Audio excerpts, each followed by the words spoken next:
कितने घुसपैठियों को बांग्लादेश में भेजे गए दोबारा, इसका कोई आंकड़ा हमारे पास नहीं है। सरकार कहते था बहुत कुछ, लेकिन वास्तव में जमीनी हकीकत देखते हुए ये लगता है कि जरूर घुसपैठिया जरूर है। देखिए, सरकार कुछ भी कर सकते, होल्डिंग सेंटर, डिटेंशन सेंटर कुछ भी कर सकते।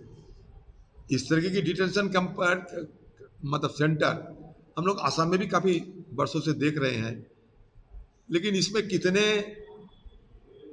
घुसपैठिया को पकड़े गए, कितने घुसपैठिया को बांग्लादेश में भेजे गए दोबारा, इसका कोई आंकड़ा हमारे पास नहीं है। सरकार कहते था बहुत कुछ, लेकिन वास्तव में जमीनी हकीकत देखते हुए ये लगता है कि जरूर घुसपैठिया जरूर है। घुसपैठिया आज से नहीं, दशकों से चलते हैं। मेरा अभी भी याद है 1999 में मैं जब पहला एमपी बनी तो 13वीं लोकसभा की सबसे फास्ट क्वेश्चन मैंने पूछा था। लाल कृष्ण आडवाणी जी उस समय गृह मंत्री रहा करते थे। मेरे सवाल 13 लोकसभा की फर्स्ट सवाल मेरे नाम पे सूचीबद्ध हुई थी और मैंने सवाल भी पूछे थे। वो सवाल था illegal stay of Pakistanis in India. उसके साथ साथ मैंने ये भी पूछा था कि आपकी तरफ से कोई व्हाइट पेपर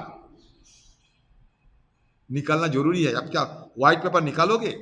ये कितने घुसपैठिए हैं, कितने लोग यहां गैर कानूनी तरीके से रहा करते हैं, लेकिन आज तक ये श्वेत पत्र, जिसको हम कहते हैं व्हाइट पेपर, अब तक निकाला नहीं। इसलिए इतना डिटेंशन सेंटर की बात तो हो रहे हैं। हम लोग भी चाहते हैं कोई घुसपैठिया ना रहे, कोई घुसपैठिया ना आ पाए। हम भी चाहते हैं सरकार जो कहते हैं वो करके दिखाए। लेकिन जिस तरीके की हल्ला हो रहे हैं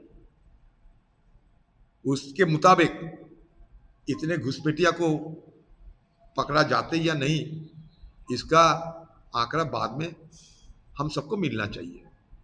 क्योंकि एसआईआर के समय ये भी हम लोग सुना था कि 1.5 से 2 करोड़ घुसपैठियों को एसआईआर की प्रक्रिया से हम निकाल देंगे, बाहर कर देंगे। लेकिन असलियत में क्या हुआ, इसका भी कोई आंकड़े हमारे पास नहीं है। राज्य में इलीगल कंस्ट्रक्शन तोड़ने के लिए बहुजन राज चला रहा है। देखिए, कंस्ट्रक्शन जब इलीगल होगा, अवैध होगी, तो उसके खिलाफ तो कार्रवाई करना चाहिए। लेकिन कार्रवाई करने समय भी एक कानूनी प्रक्रिया होना चाहिए। गैर कानूनी तरीके से हम किसी के खिलाफ कोई कार्रवाई नहीं कर सकते। कलकत्ता में हजारों संख्या में ये इलीगल कंस्ट्रक्शन है। सिर्फ कलकत्ता ही नहीं, सारे बंगाल में हर शहर में है। लेकिन सरकार क्या ये सफल कर पाएंगे?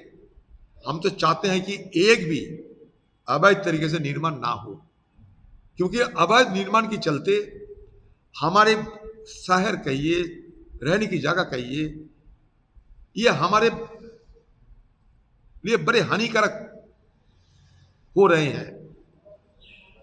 इसके चलते प्रदूषण भी हो रहे हैं, इसके चलते हमारे वातावरण में भारी भरकम बुरा असर हो रहे हैं। तो इसके लिए कुछ तो कार्रवाई होना चाहिए। लेकिन हर चीज में एक कानूनी प्रक्रिया मानना चाहिए, क्योंकि हमारा देश एक रूल है, लॉ बेस्ड रूल है, इसको मान्यता देना चाहिए। बाकी बहुत सारे अवैध तरीके से निर्माण हुआ है कलकत्ता में। और सबसे बड़ी बात है कि जलाभूमि, वेटलैंड जिसको कहते हैं, ये तो खत्म कर दिए ना टीएमसी पार्टी के जमाने में। तो ये सारा पुनरुद्धार होना जरूरी है। लेकिन फिर मैं कह रहा हूं कि हर चीज में कानूनी प्रक्रिया के दायरे में ये होना चाहिए। तृणमूल कांग्रेस सांसद काकोली घोष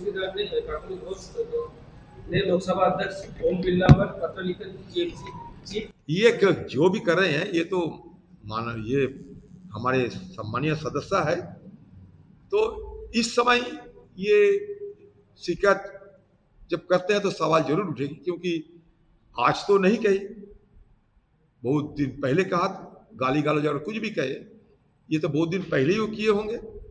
उस समय चुप्पी साधी रही, आज मौका मिलते ही शिकायत दर्ज करने लगी।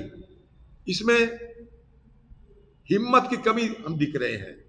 अगर सही मायनों में उनके अगर सम्मान की कोई हानि हुआ होगी तो उस समय कुछ करना चाहिए था, फिर भी कर रहे हैं, ठीक है, उनका अधिकार है। और इसमें ये जाहिर होते हैं कि तृणमूल पार्टी की अंदर अंदरूनी जो झगड़ा, ये बढ़ चढ़कर ये बहुत बड़ा एक मतलब विस्फोट होने की कगार में पहुंच गए हैं। ये अंदरूनी झगड़ा की नतीजा, अंदरूनी झगड़े की जो विस्फोट हो रहे हैं, इसका ही एक नतीजा हम देख रहे हैं। ऐसा सारे तृणमूल पार्टी धीरे धीरे उलाप्स होने